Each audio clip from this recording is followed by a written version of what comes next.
আমার চ্যানেলে তোমাদের সবাইকে স্বাগত জানাই, তার সাথে সাথে জানাই শুভ সকাল। আশা করছি তোমরা সবাই ভালো আছো আর আমিও বেশ ভালো আছি।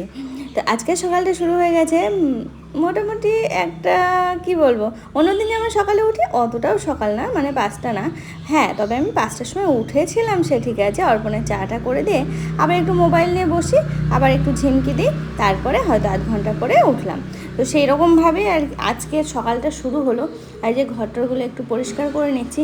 আর হ্যাঁ, তোমরা কমেন্ট করেছিলে না ওই যে বালিশ কভারটার কথা, আসলে কি বলো তো, আমি তো পাশ বালিশ ব্যবহার করতাম না এতদিন, কিন্তু এখন করতে হচ্ছে। আর পাশ বালিশের কভার আমার কাছে খুব একটা বেশি নেই, মানে এই ঘরের মানানসই সেরকম পাশ বালিশের কভার আমার কাছে নেই।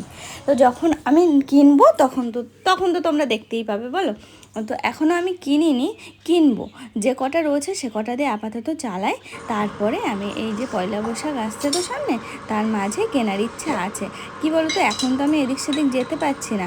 আর অনলাইনেও নেওয়া হয় না, যে সাইজ ঠিক হবে কি হবে না সেইভাবে পিলো কভারগুলো নেওয়া হয় না আলাদা করে। অরিজিনাল মধুটা রয়েছে নিচে, সে আর আনা হয়নি। আর উপরে যেটা রয়েছে সেটাই আপাতত একটু গরম জল দিয়ে খেয়ে নেবো। এই দুই তিন দিন ধরে গরম জল দিয়ে একটু মধু খাচ্ছি। তার কারণ হচ্ছে যেন মনে হচ্ছে একটু ঠান্ডা লেগেছে। কি বলতো, হঠাৎ করে ওই যে রোদ গরমটা পড়ছে তো, মানে বেশ ভালো গরম পড়ছে। দিনের বেলা এসিটা না চালালে হচ্ছে না, ওই হঠাৎ করে চালানো হয়েছে, তাই মনে হচ্ছে যেন ঠান্ডা লেগে গেছে। ঠিক আমাদের অনেক বাবুরও জ্বর এসেছে, ওই সেম কারণ।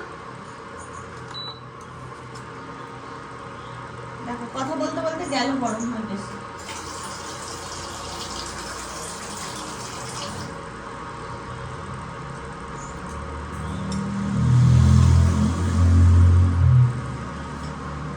ও হ্যাঁ, আর আমি তো ভুলে গেছিলাম, কাঁচের গ্লাস তোমাদের বলা হয়নি। এই দেখো আজকে সকালবেলা একটা কাঁচের গ্লাস ফাটিয়েছি। ফুটন্ত জল শুধু কাঁচের গ্লাসের মধ্যে ঢেলে দিয়েছি। ওর মধ্যে যদি একটা চামচ কিংবা অন্য কিছু থাকতো না, তাহলে আর কাঁচের গ্লাসটা ভাঙতো না। তো ওসব তো সবসময় মাথায় থাকে না, ফাটার পরে মনে পড়ছে। এইরকম ভাবে আমি 3-4টে কাঁচের গ্লাস ফাটালাম।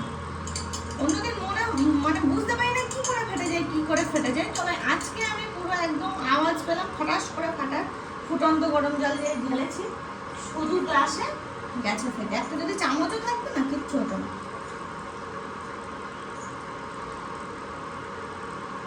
গরম জলটা খেয়ে মনে হলো যেন অনেকটা রিলিফ পেয়েছি, ঠান্ডা। এই মাথার মধ্যে কেমন হচ্ছিল, তো সেই ব্যাপারটা মনে হচ্ছে কম। তবে আজকে আবার যেন দেখলাম মনে হয় এক সাইডে নাক একটু এটে গেছে, আটকে ধরেছে, তো সেই জন্য মনে হলো আবার না। নাও, অনেক বেলা হলো, অনেক কাজকর্ম হলো, এখন আর কাজকর্ম কি, আমি নিজে যখন বলি আমি নিজেই হাসি, জানো। সেরকম তো কোনো কাজ নেই, নিজে ফ্রেশ হয় এটুকু তো সবার সবসময় করতেই লাগবে, বলো। আর তোমরা তো দেখো যে আমি একটু মানে ঠিকঠাক ভাবে থাকতে পছন্দ করি, তাতে তোমরা সাজগোজ বলো আর যাই বলো না কেন। তো আগেও যেমন থাকতাম, এখন আমি চেষ্টা করি একটু ঠিকঠাক করে, যত কষ্টই হোক না কেন আমি ঠিকঠাকভাবে থাকার চেষ্টা করি।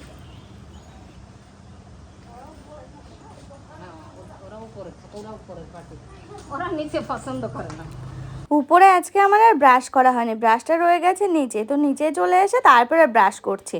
আর এই যে একটু পায়চারি করে হচ্ছে, আমার মর্নিং ওয়াকটা তো হয়ে যাচ্ছে, প্লাস হচ্ছে পায়রাদের সাথে গল্প।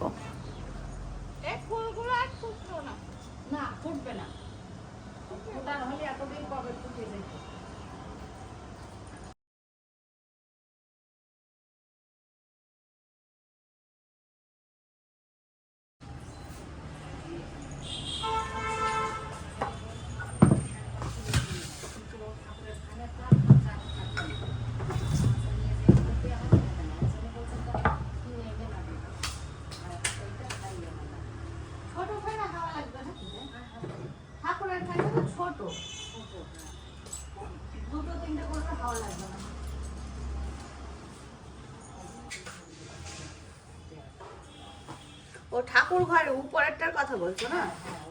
ছোট ফ্যান, ওটাও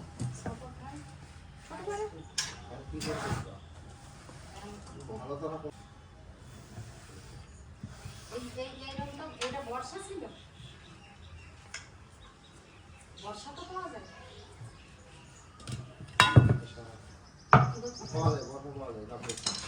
আজকে সকালবেলা কি রান্না করা হবে সেটাই ভেবে পাওয়া যাচ্ছে না। ওদিকে বাবার জন্য ভাত চাপানো হবে ঠিক করা হলো, এদিকে কয়েকটা রুটি করা হবে, প্লাস তারপরে তো আবার ভাত এমনি সবার জন্য বানানোই হবে। এটাই আর কি। তো মা বললো একবারে একটু বেশি করে ভাত করে নেবো, তাহলে সকালে যে যে খাবে খাবে, আর যে যে দুপুরে দুপুরে তো হবেই আর কি। অনেক দিন সেরকম রুটিও করা হয়নি না, কালকে রাত্রেবেলা রুটি করা হয়েছিল। তো আমি এই সকালবেলার এই কটা রুটি আমিই করে নিচ্ছি। কি বলতো, অনেক দিন তো করিনি, এই যে বসে বসে বেলে নিচ্ছি তো কোনো অসুবিধা হচ্ছে না, কোনো প্রেশার লাগছে না আর কি। সেই জন্য আমি বেলে একটু সেঁকে নেবো। একটাতে ডিম চাপানো, একটাতে ভাত চাপানো, ডিমটাই নামিয়ে রাখি।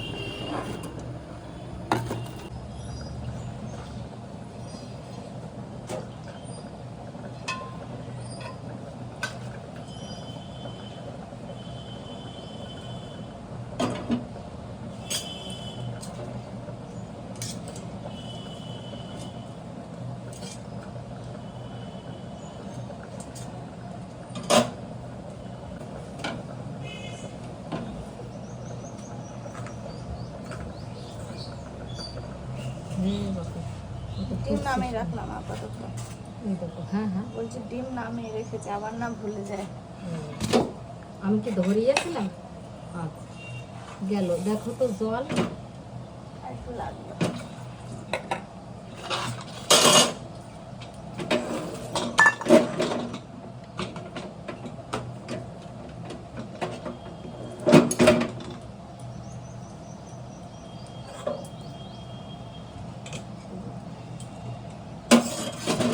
তো অনেকগুলো, 6টা 7টা। দেখো চোখের নিমেষে 7টা রুটি সেঁকা হয়ে গেল। এখন আমার খাওয়ার সময় হয়ে এসেছে। আমি 2টো রুটি ছিঁড়ে নিয়ে এখন দুধ দিয়ে খাবো, আমার দুধ দিয়ে খেতে ইচ্ছা করেছে, ব্যাস। তো দুধ দিয়ে আমি রুটিটা খেয়ে নেবো। কাল রাত্রেবেলাও তাই করেছিলাম, জানো, দুধ দিয়ে রুটি খেয়ে নিয়েছিলাম। তো আজকেও সেরকমই, সকালবেলাও মনে হলো দুধ দিয়েই খাই।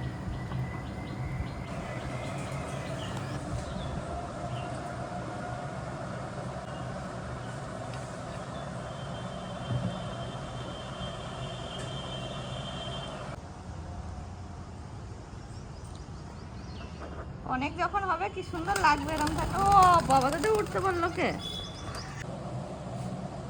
তো এখন কিন্তু আমি কাটছি লাউ শাক, আর এই লাউ শাকটা কালকে আনা, আজকে না করলে শুকিয়ে যাবে। কিন্তু বাড়িতে আবার অনেক রকম সবজি টবজি রয়েছে।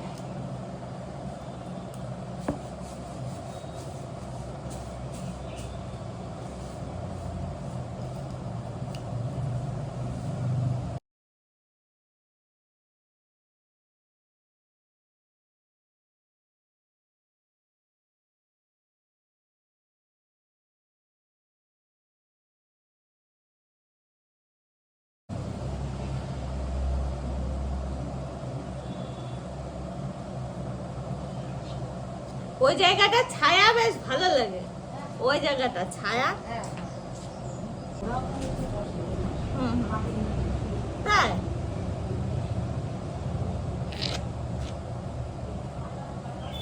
তোমরা যারা আমার ব্লগ দেখো তারা তো আশা করি বুঝতেই পেরেছো যে আমি শাক টাকগুলো খেতে কতটা পছন্দ করি।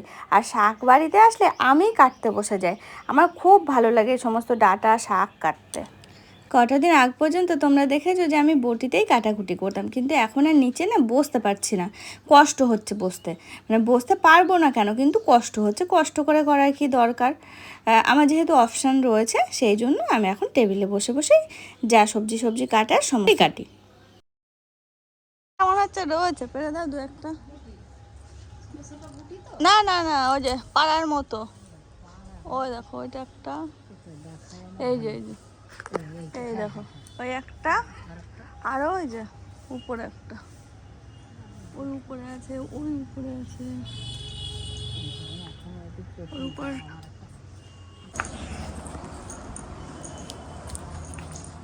নরম নরম একটু একটু। না, এটার কথা বলিনি, একটু এদিকে সরে এসো। এই দেখো এখানে আছে, ওই যে। ও হ্যাঁ,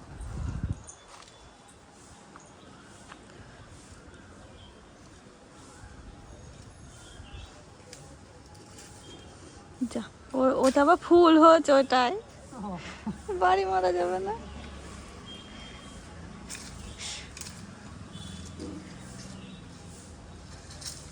ভালোই ফুল এসেছে।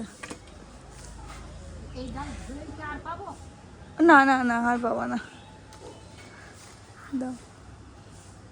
হ্যাঁ, বিরাট সাইজ হয়েছে এবার। শঙ্কর সাইজে হ্যাঁ, কমে হবে। থাক, আর একটা ওই উপরে আছে, থাকবে ওটা। এরপর এগুলো মানে ভালো হবে।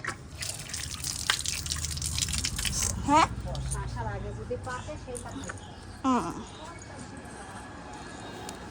এখন তো বাজার থেকে পেয়ারাটা নিয়ে আসে, যেহেতু ঘরে পেয়ারাটা নেই তো ভাবলাম যে গাছে যা দু একটা আছে তার মধ্যে থেকে না হয় পেরে নিই। তাই তো মাকে দিয়ে পারিয়ে আমি এখন পেয়ারাটা খেতে বসলাম, আর এই সমস্ত কিছু এখন মাই পেরে দেয়।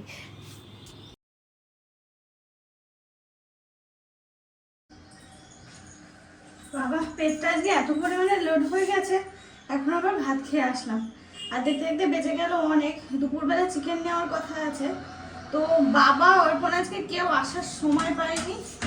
এখনো পর্যন্ত বাড়িতে মাছও আসেনি, চিকেনও আসেনি। তো আমার গায়ের মধ্যে পুরো জ্বালা ধরে গেছে। আমি এখন স্নান করব, করে ঘরে গিয়ে একটু রেস্ট নেব। তো সেই জন্য এই যে উপরে রান্না করে নেবো, মাকে বললাম তো চিকেনটা আজকে উপরে পাঠিয়ে দিতে বলেছি। সব কিছু নিয়ে চলে এলাম উপরে। আমি ওই যখন এখন যদি অর্পণ ভাত খায় আর আমিও এখন ভাত খেলাম, আবার বেলায় ভাত খেতে খেতে অনেকটা বেলাই হয়ে যাবে, তার মাঝে কোনো একটা সময় চাপিয়ে দেবো। আর এখানে চাপিয়ে দিয়ে ঘরে থাকলে অসুবিধা হয় না। তখন আমি হাঁপাচ্ছি রীতিমতো, কেন বলো তো, খেয়ে উঠে চলে আসছে। গায়ের মধ্যে পুরো জ্বালা ধরে গেছে, কি সাংঘাতিক রোদ। বাবা, আমার যে কি কষ্ট হবে, আমরা শুধু মানে সেই আলোচনায় করছি যে কি কষ্ট হবে পুরো গরমের মধ্যে। তো এই যে নিয়ে এলাম, আজকে ডিম খাওয়া হয়নি সকালে, তার জন্য ডিমও নিয়ে এলাম। মানে ওটা সিদ্ধ ডিম নয়, কাঁচা ডিম নিয়ে এলাম। সন্ধ্যাবেলা যদি খাই তো খেলাম। ভাগ্যে আমি হলুদ আনতে ভুলে গেছি, তো হলুদটা এখানে আছে, যা আছে হয়ে যাবে। অল্প একটু মাংস আনতে বলেছি একবারের মতো। প্রতিদেব এখন বাড়ি আসলো, গরম বাইরে যা, তাহলে মাংস নিয়ে আসলে। মাইক আগে ফোন করেছিল যে এখনো তো আসলো না, তাহলে থাকবে সন্ধ্যাবেলা। আজ আমি রান্না শুরু করে দিয়েছি, বেশ কিছুক্ষণ হলো মাংস ধোয়া হয়ে গেছে, মশলাপাতি সব করা হয়ে গেছে। এখন পেস্ট করা হয়নি, পেঁয়াজটা ভাজতে দিয়েছি। আর এদিকে হ্যাঁ, তোমাদের বলা হলো, তখন বলতে পেরেছ, মা ফোন করেছিল, বেলা হয়ে গেছে, অনেকটা বেলা হয়ে গেছে, যে এখনো তো আসলো না, তাহলে ওই মাছই রান্না করেছিল। ঠিক আছে, আজকে চিংড়ি নিয়েছে বাড়িতে, চিংড়ি হোক, তাহলে পটল চিংড়ি সমস্ত কিছু ঠিক আছে। না হয় মা বললো তাহলে সন্ধ্যাবেলা মাংস করো, রাত্রেবেলা। ঠিক আছে, একটা বেজে গেছে। তারপরে অর্পণ বাড়ি আসলো, এসে বলছে মাংস নিয়ে আসছে। আমি ঘুমিয়ে পড়েছিলাম প্রায়। তারপরে এই চলে গেলাম। আর অনেকদিন পর উপরে রান্না করছি। উপরে রান্না করলে আমার একটু সুবিধা হয়, কি বলতো, নিজেই না অতক্ষণ আমি বসে থাকতে পারছিলাম না, তো সেই জন্য আর উপরে চলে এসেছিলাম। আজকে এসে ভাবলাম যে স্নান করবো, স্নান করে তারপরে ইয়ে করবো, ঘরে ঢুকবো, একবারে রেস্ট নেবো। তারপরে বাথরুমে গিয়ে দেখছি ট্যাঙ্কির জল গরম হয়ে গেছে, স্নান করার উপায় নেই এখন, একবার পরে স্নান করবো। আর সকালবেলা তো এমনি মোটামুটি একটু গাম মতো ধুয়ে নিই, আর এসে হাত মুখ তো ধুয়ে নিয়েছিলাম। আমি এই অবস্থাতে আছি, এখন একটু মশলাটা করবো, ব্যাস।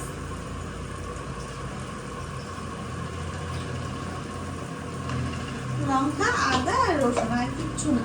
এখন আর জিরে কিংবা ধনে কিছুই দিই না চিকেনে, বিশেষ করে।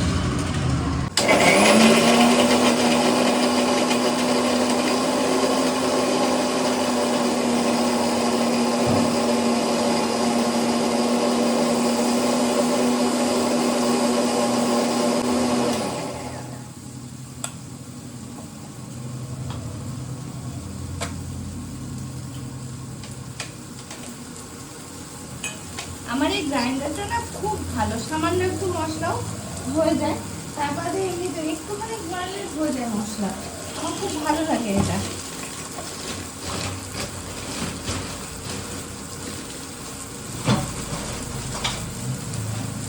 মাঝে ভেবেছিলাম সব কিছু আবার তুলে ফেলবো, তো এই যে এখন আবার টুকিটাকি হয়তো কাজে লাগলেও লাগতে পারে।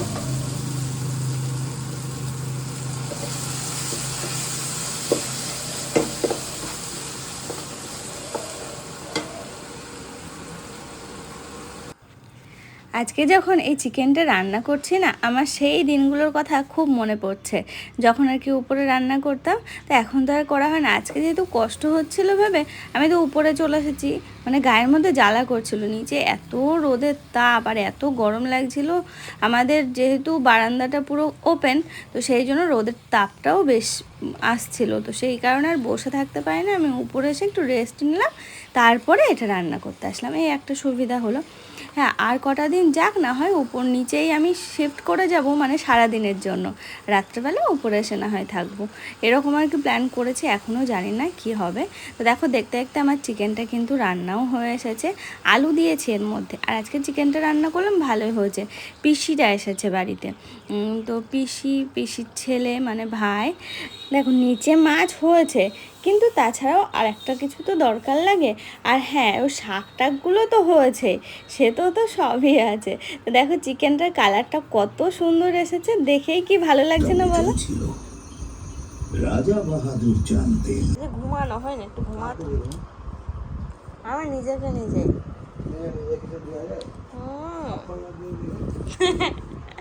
লাইটটা জ্বেলে দাও ওখানে যতক্ষণ আছো। ও মাই গড, ওরে বাবা রে, নীলচে নীলচে আলো হয়ে গেল। আজকে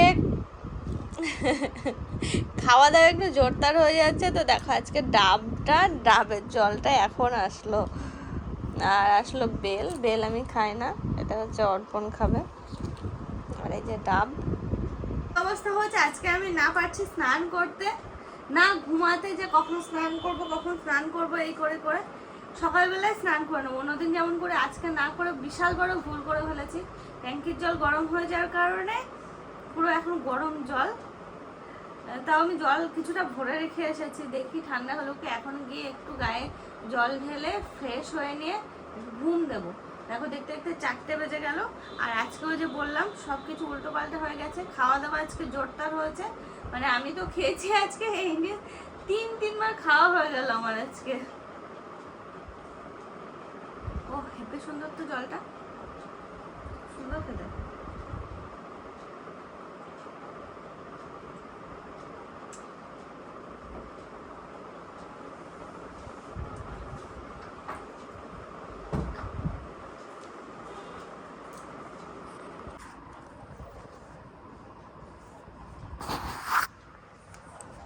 জানো, এই শুয়ে শুয়ে ভিডিও করতে না আমারও ভালো লাগে না, কিন্তু মাঝে মাঝে মনে হয় এখন তো কিছু করার নেই। উঠতে গেলেও কষ্ট, জানো, বসতে গেলেও কষ্ট, মানে শুতে গেলেও কষ্ট। তো একবার যখন শুয়ে পড়েছি, তো ভাবলাম আপডেটটা তোমাদের একটু দিয়েই দিই।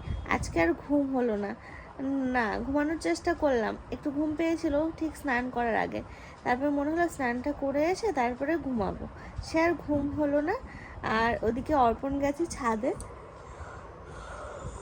আর বাড়িতে একজন পিসি এসেছে, পিসির ছেলে তোমরা আগেও দেখেছো হয়তো। তো সে পিসি আর পিসির ছেলে মানে ওই ভাই এসেছে, তো ওই ভাইকে নিয়ে গেছে উপরে। আমাদের যে উপরে যে ফিল্টারটা আছে, ওয়াটার ফিল্টারটা, সেটা হচ্ছে মাঝে মাঝে পিটাতে লাগে। তো সেটা ওই দুজন মিলে ওই কাজ করছে। আর প্লাস হচ্ছে কাজের দিদি অনেক জামা কাপড় কেচে দিয়ে গেছিলো উপরের ছাদে, তো সেগুলো শুকিয়ে গেছে, তারপর নিয়ে আসতে গেছে। প্লাস হচ্ছে গাছে জল দেওয়া। এখন রোজের ডিউটি হয়েছে, রেগুলারের ডিউটি হয়েছে ওর, কিছু করার নেই। এতদিন তো আমিই করছিলাম, কিন্তু ছাদে ওঠা পুরোপুরি বন্ধ করে দিয়েছি, এমনকি আপ ডাউন করাও বন্ধ করে দিয়েছি। শুধুমাত্র ওই সারাদিনে একবার নিচে যে সকালবেলা, আবার ওই যে আসি, এই আর কি, তাছাড়া আর নয়। দেখতেই পাচ্ছ, সব কিছু মিলিয়ে মিশিয়ে তোমাদের সঙ্গে সবটাই শেয়ার করি। আর তোমরা তো আমার ভালোই চাও বলো, তো সেই জন্য আমিও আমার ভালোর কথা ভেবে, আমার সন্তানের ভালোর কথা ভেবে এটুকু না হয় করি, কিছু করার নেই। মাঝে মাঝে মনে হয় সবাই কি ভাববে উপরে রয়েছি এরকম, তা কি করা যাবে, সবাই তো বোঝে না, অবুঝ তো কেউ নেই আমাদের এই বাড়িতে। সবাই বোঝে, এমনকি মা তো, মা বাবা তো বলেই যে আপডাউন করতে বারণ করে, কাজকর্ম করতে বারণ করে, আপডাউন করতে বারণ করে বলতে কাজকর্ম করতে বারণ করে। আর প্রথম থেকে নিচেই থাকতে বলে, কিন্তু নিচেই থাকাটা হয়ে উঠলো না। অর্পণ কিছুতেই থাকতে চায় না নিচে, কি করব, উপরে থাকি। এসো, ওরে বাবা, কে অর্পণগুলো দিয়ে গেল? ও, গরম কেমন লাগছে বলো? ওই ঘরে, ওই ঘরে যদি বেশি গরম লাগে নিচের থেকে একটা ফ্যান নিয়ে চলে আসবে, হ্যাঁ? পিসিকে বলবে। হুম। ও ভগবান, মিষ্টি। অর্পণকে বললাম যে মা বুঝবে না, সেই তাই করলো। মনে জ্বালানো ছিল না দুধ, একটু টাইম লাগলো, অভিদ দিয়ে পাঠালো। হয়ে গেছে না? নিচের টিভিটাতে রিচার্জ শেষ হয়ে গেছে, আর সন্ধ্যাবেলায় ওরা দোকান বন্ধ করে চলে যায়, মানে কেবিল অফিস বন্ধ করে চলে যায়, তো সেই জন্য রিচার্জও করতে পারি না। আর আমাদের নিচে তো অতটা কেউ টিভি দেখার মানুষ নেই, যদি মধু কাকু আসে তাহলেই মধু কাকু চালায় সিরিয়াল টিরিয়াল দেখার জন্য। তো ভাই উপরে এসেছে, দেখছি যে টিভি চালানো রয়েছে, ভাই আবার বসলো একটু টিভি দেখার জন্য। ওই জন্য এত সুন্দর সেন্ট, তাই? তো দেখো অর্পণ বাবু আজকে সাজুগুজু করে গেছিল। তোমাদের তো দেখানো হয়নি, এই যে এখন বাড়ি আসলো। জানো একজন কমেন্ট করেছে কি, তুমি দেরি করে করে বাড়ি আসছো, আর দেখি আর ক মাস পর কি হয়, যখন আমাদের বাচ্চাটা হবে এত দেরি করে আসতে পারো কি, তাই দেখার ওয়েট করছো। আর গোপ তখন গোপ ধরে টেনে দেবে, বলছি সেই সব ভিডিওগুলো দরকার, সেই সবের দিন এখনো দেরি আছে না, গোপ ধরে টানা। হ্যাঁ সত্যি সত্যি, একটু আগে আমি বলছিলাম যে তোমার মতনই হবে, ও শুধু ঘুমাবেই।